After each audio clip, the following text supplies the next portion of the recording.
Hey guys, welcome to my second ever YouTube video. I am trying out a different software today and it reverses the image, which is nice so that, if I show things like this, you can actually read it and I'll be able to not have to edit that later or whatever. But it's a little bit disorienting for me because my right hand is actually over there right now on the screen, so it's a little bit it's kind of throwing me off a little bit when I am like looking at things and they are happening on the opposite side of what it is registering in my brain. So we'll see. I like the idea of doing it this way, but hopefully I can focus on what I'm doing. So I really had thought I would do another video like a lot sooner after my first one, because I have so many ideas and topics that I want to talk about, and I'm really excited about being able to use this platform to get these ideas out and have people find me here and start discussions and create this community. But I've gotten really busy with the holidays and I've been kind of struggling with the holidays lately, these last few years, and I thought maybe that would actually be a good thing to talk about here because I know a lot of people struggle with the holidays, and I think as a society we're getting better at talking about that. There's more and more posts on Facebook about, checking in with your friends and seeing how they're doing during the holidays, and it being okay if you're not loving the holidays and celebrating them the way that other people are, or even ways you used to yourself or whatever. So I just wanted to create this video and, again, just kind of create space for anybody that is feeling that same way.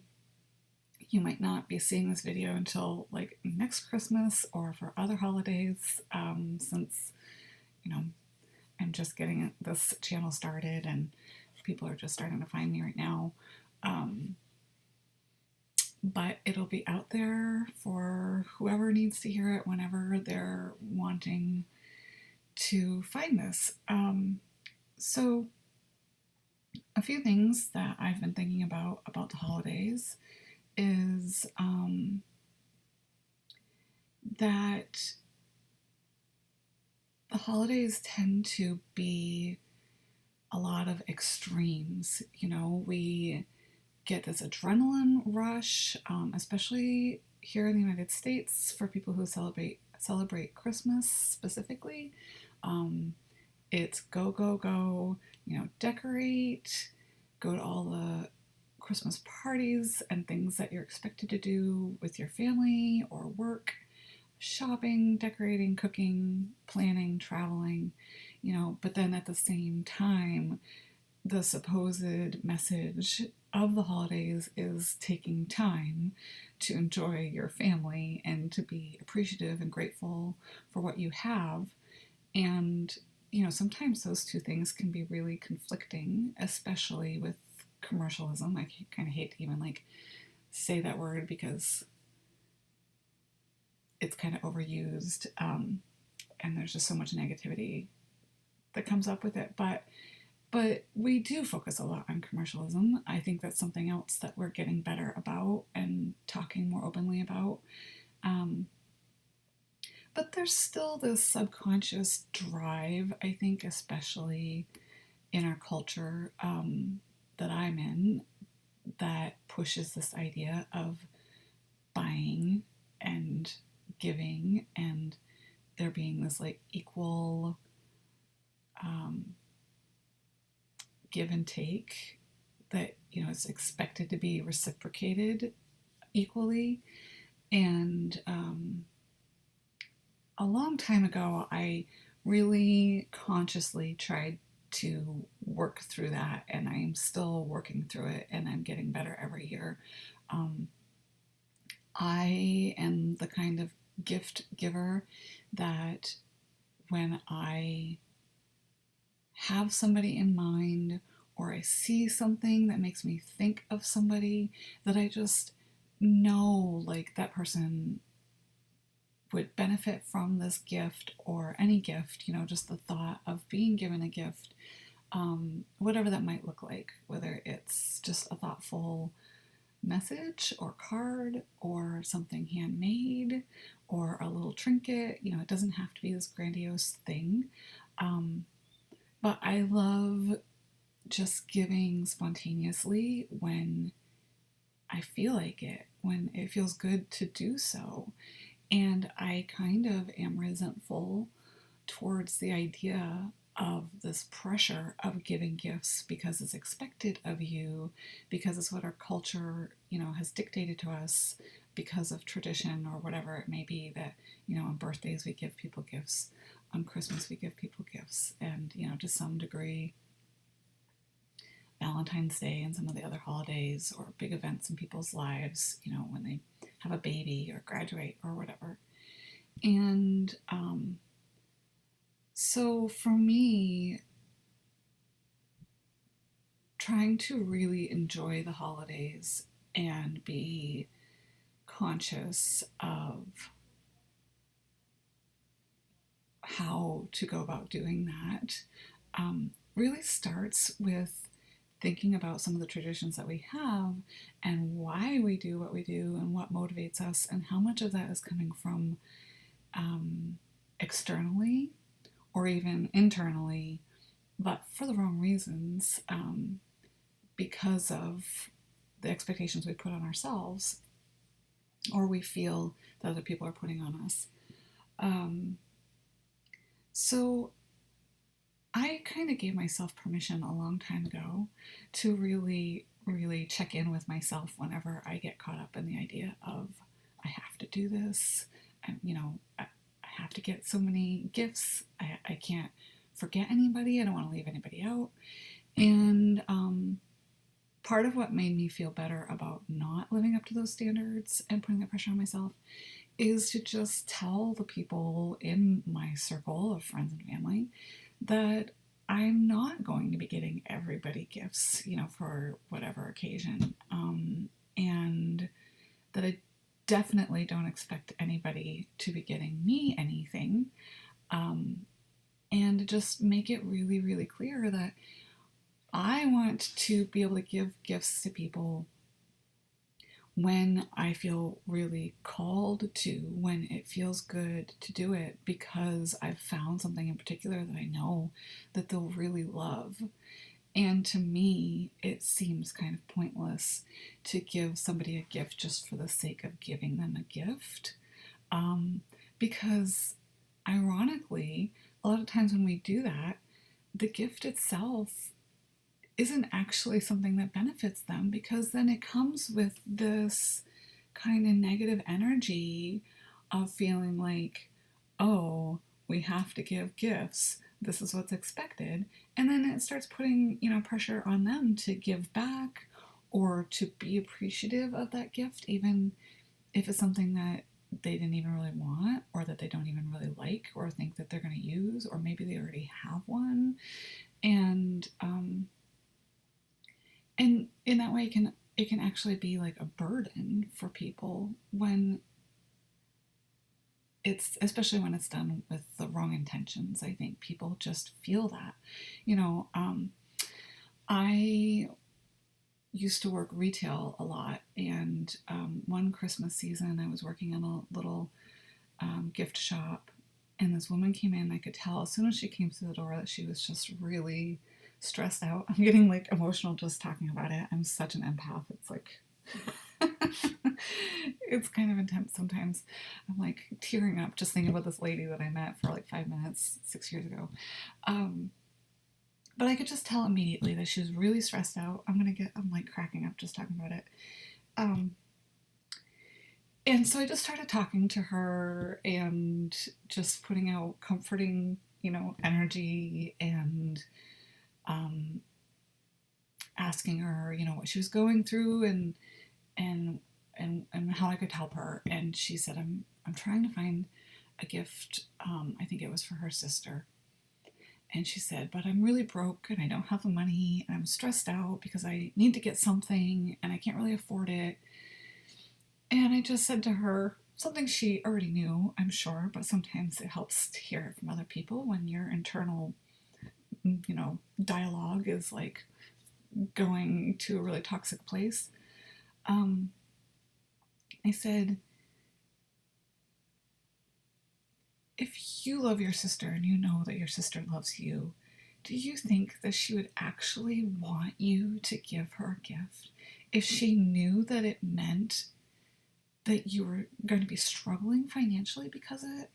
Do you think she would want you to be going through this right now if she knew how stressed out you were about it?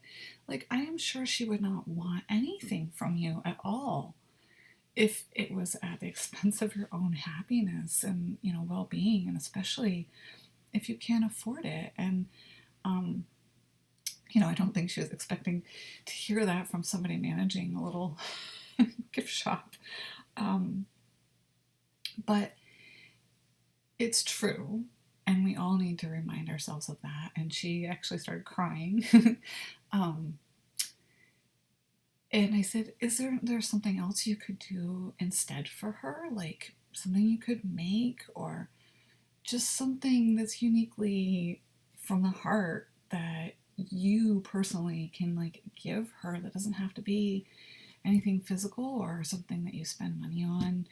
And surely there's something that you like to make or that you already have that you could, alter, or just something you could write to her or offer to do something for her, And I think she did end up finding some little thing that she wanted to give, or at least like a greeting card or something like that. But I know she felt a lot better after talking about it and just having a chance to express, how she was feeling. And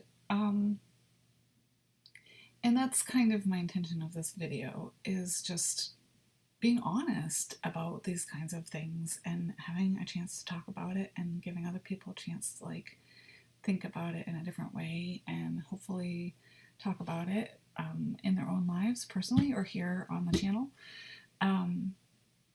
But I know I felt a lot more free to enjoy the holidays when I started telling the people in my life who I was normally giving gifts for every year that I won't be doing that anymore, and to not expect it from me. And I really feel like people were really grateful that I told them that, because it took off a lot of pressure from them about giving me gifts, and hopefully maybe even got them thinking about the whole gift giving thing in general anyway.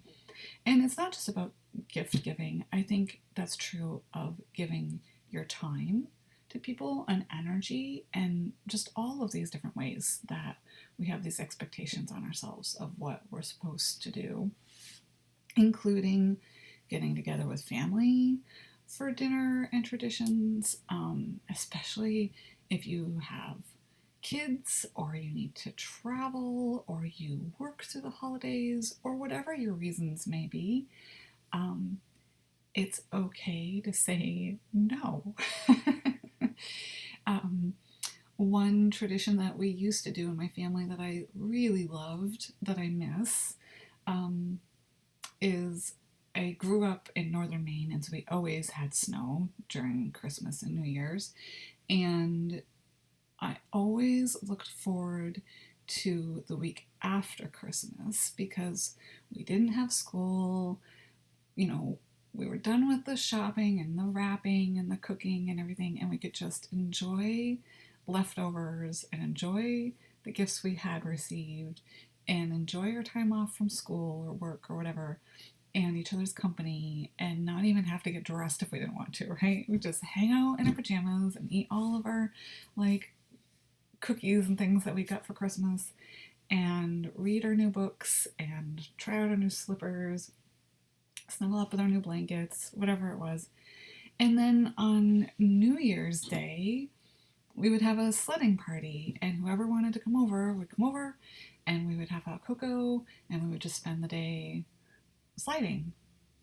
And I looked forward to that almost as much as Christmas. And I think it was because there wasn't any pressure about it. It was really, genuinely, truly just about getting together and enjoying our time together with people that we loved, with no pressure or expectations about who was going to be there, who could make it, or whatever. And I really want to be able to have that same feeling and attitude about Christmas itself and Thanksgiving itself. And it's gotten a lot better for me through the years since I really started thinking about that and kind of dismantling, all of these like internal concepts that I had about it. And so that's been a huge help. But these last few years for me, the holidays have been a little bit of a reminder of what I don't have anymore. Like, even just telling the story about the sliding party, it's like I don't live where I used to live. We don't have any snow on the ground where I am right now. I'm kind of separated physically from a lot of my family and the people that I grew up with that I would normally do those kinds of things with.